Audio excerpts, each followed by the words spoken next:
What's up everyone, welcome to the final video of the dependency container series. Today we are going to refactor our sample project to use our dependency container. First, we are going to create a new entity that is responsible for registering our dependencies. So let's get started. I'm going to right click on the main folder here and select new file.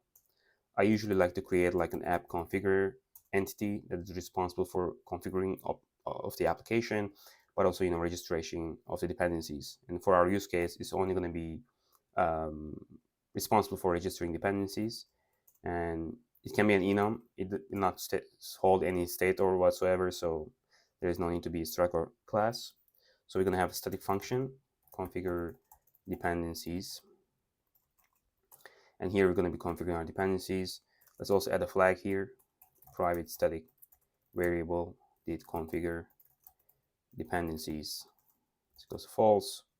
You're going to make sure it's only called once, because like the application-wide method, that should only happen when the application first launches.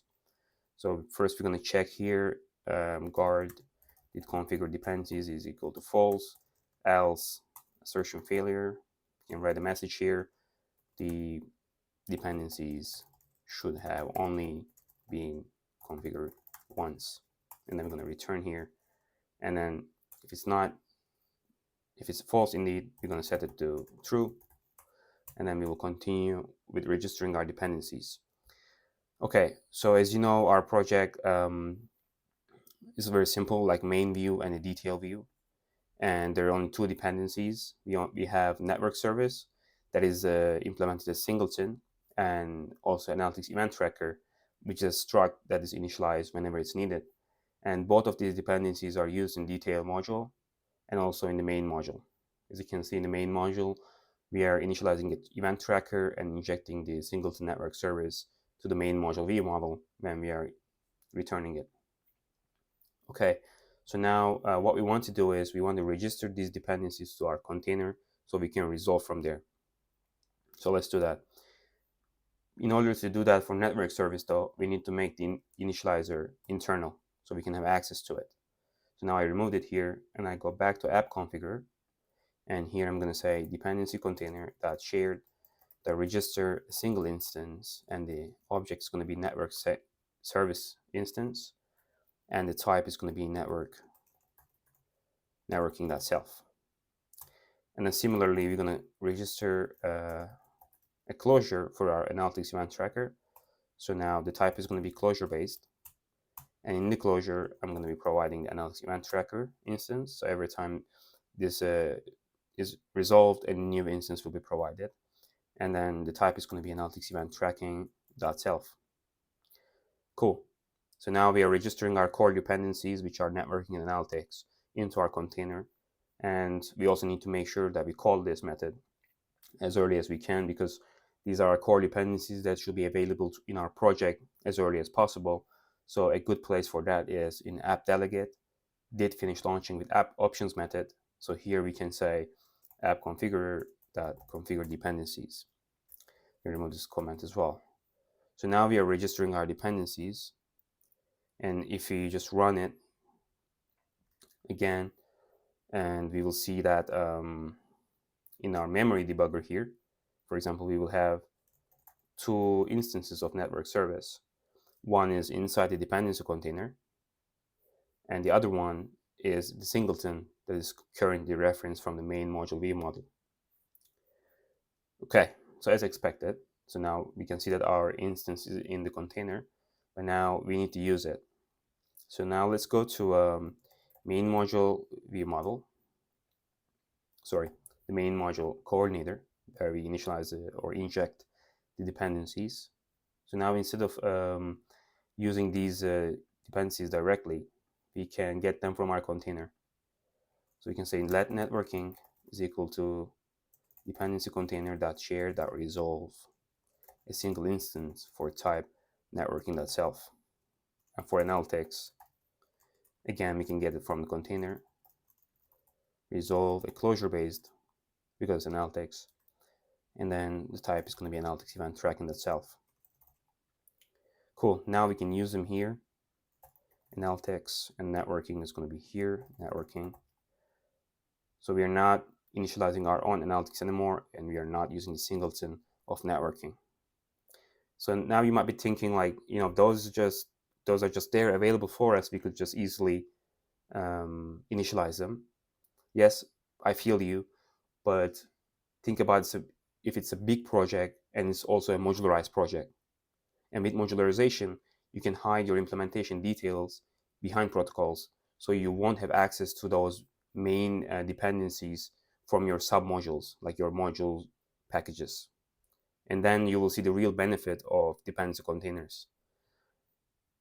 But yeah, as an example, we are seeing here is that yes, it's maybe doesn't feel like we are achieving so much, but still it prevents us from initializing over and over again from different modules if this was a bigger project as well.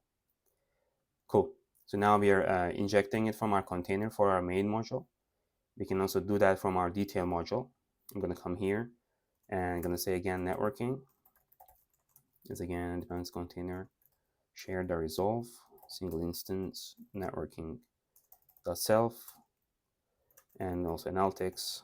It's going to be dependency container share the resolve closure based analytics event tracking dot self, and we will inject them here, analytics and networking. Great. And now we can actually remove the singleton here because we don't use it anymore. We actually want to get rid of singletons, and we just got rid of it. But as you know, now we made the initializer internal so that we can access it to register it in our container. So yes, we are using single instance, but anyone still can access to it, right? So you need to be able to manage that properly. So you need to make sure no one in your team accidentally initializes it and registers or directly uses it. But it can be really tricky to achieve that in a bigger project. But if you would modularize this project, for example, then your network service will be in another package. So your modules wouldn't have access to it, right? They wouldn't know about it.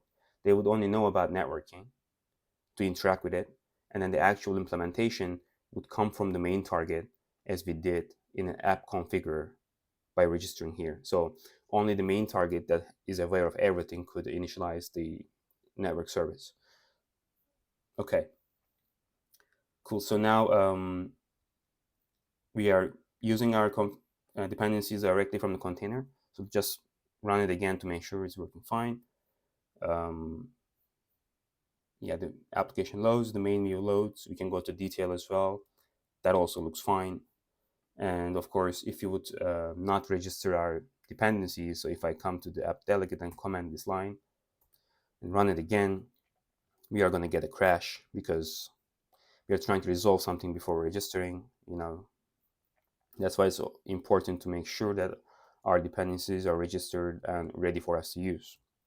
So if I uncomment and run it again, it will work fine. Okay, so I would like to tell you, like, when you're working with dependency containers, in my opinion, you should not put everything there. Just put the core dependencies that are needed from many different modules in your container.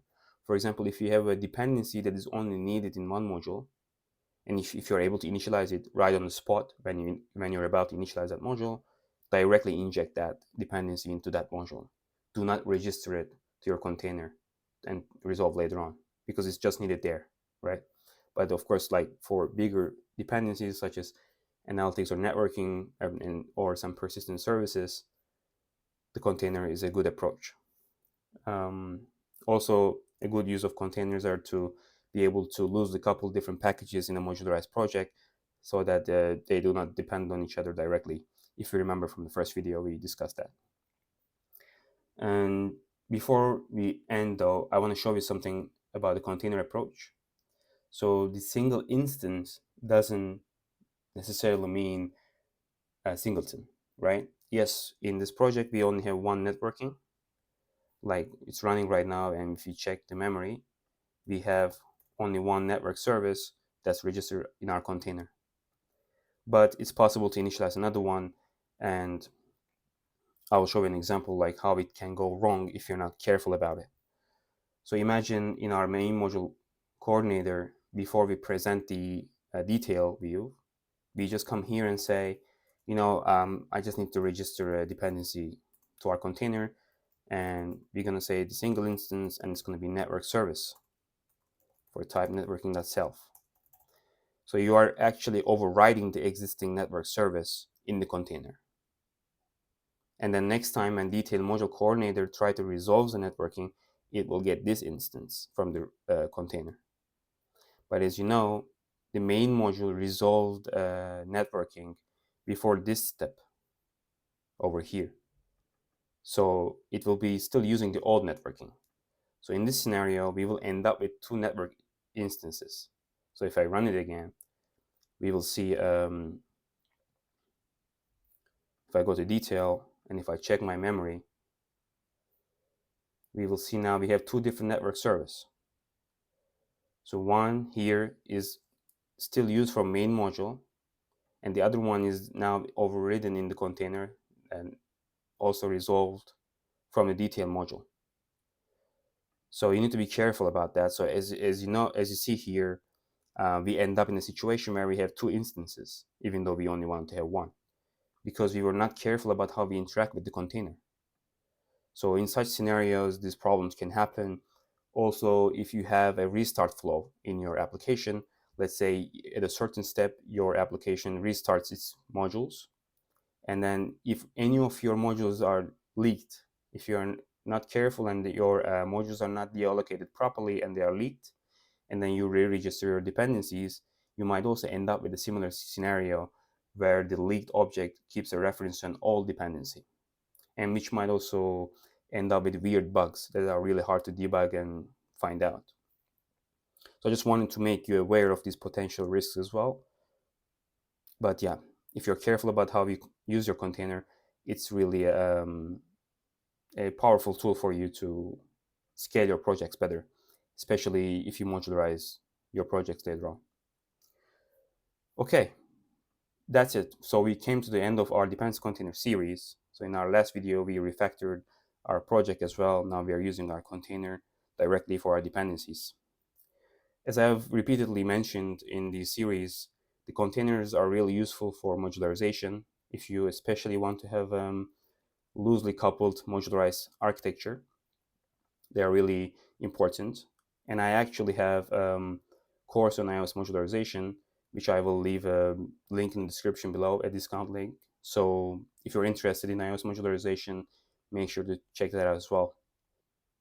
I hope you enjoyed this series, and if you liked this video, please hit the like button. I will see you next time.